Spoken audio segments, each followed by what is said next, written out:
Nein.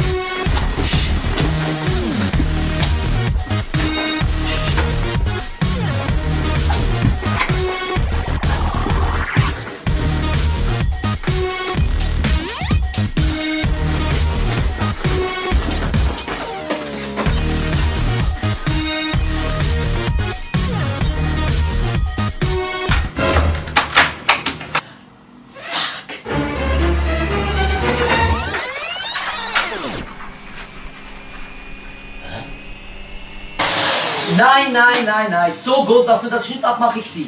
Ich bin am Schaffen und ich sehe, dass ich noch nicht fertig bin und Ihre Schmutz, mit der wird man nie fertig. Bitte raus.